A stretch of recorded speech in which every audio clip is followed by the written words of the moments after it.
joined by Eastern Michigan head softball coach Karen Baird in her 11th season at EMU. First things first, coming off a disappointing season last year, what are you most excited for about this year's squad? This year's squad is all about the team and what the team is going to do and how they want to basically create their own.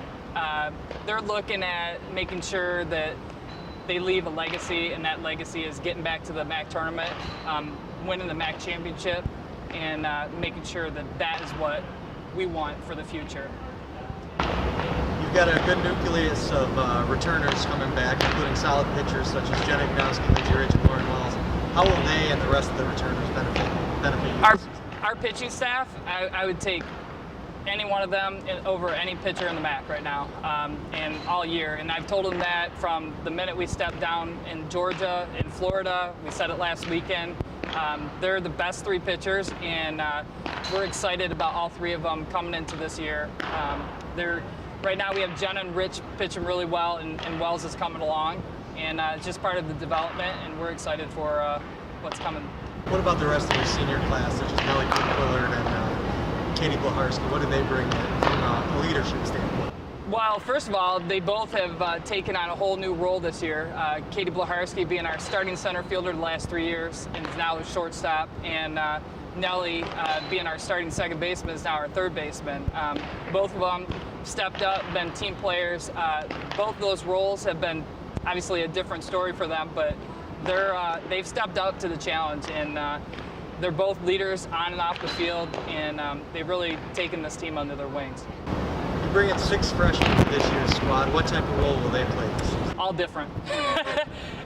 Having that we only have 16 players on the team, honestly, you look at our bench and we're probably going to play one of them during the game for sure, any given game. And there's been times where we played 13 players already, and at one game I think we played up to 15. So we're definitely going to be utilizing our freshmen. We have Abby Davidson. Actually, we moved her from infield this past weekend. We moved her out to the outfield. So when you have some athletes, you play them where you think that's best for the team. You have multiple student athletes approaching or climbing the ranks of the career records here at Eastern. What type of role does that play in their mindset, and what type of testament is that to the quality of athletes you bring in? As far as the records, I don't think that plays any type of role for them. I know that when they're looking at, they just want to get the job done for the team.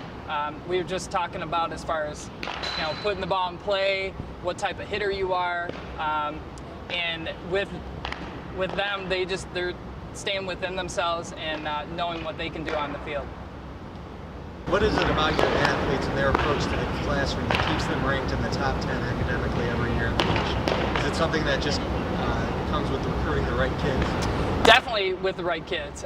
We've had, for the last 11 years, we've been ranked in the top 20. And I think, 7 years in the top 10.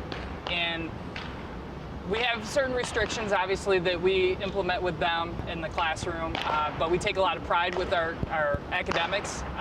We know that we can't go on and play pro softball, so we really stress about the education and being in the classroom and being a true student athlete. You finished 20 games so far this season prior to conference play. What do you think the team took away from those 20 games? Their fight, the fight that they have every game, their intensity. And one thing that I've noticed, not only in sports performance but on the field, is their intensity. And as a coach, I don't want to mess it up. But taking it away, we definitely we have the leadership, we have the athleticism, and we have the pitching that can definitely take us and give us that MAC championship that we want. You open the Mid-American Conference season in Central Michigan next weekend. They spoiled your hopes of a MAC tournament last season. Is revenge something that's playing in your head and these athletes' head when you start next weekend? I wouldn't say it's revenge. I think it's knowing that we were a much better team than that we displayed last year at the end of the season. And going in and coming in, playing Central Michigan, they're a very good softball team. They've been having some good weekends the past couple weekends, and we're just looking forward to it. We're looking forward to starting the MAC season. But in our eyes, it's another game. We don't want to make it more than what it is. It's obvious that every season you want to win the MAC West, you want to win a MAC championship. What does this team have to do to achieve that goal and get back on top like in 2007? Stay within themselves, trying not to do too much, knowing that they can do it, and they have the fight to do it, and they have the athletes to do it. So it's just keeping that mentality, and I think everything else will take care of itself.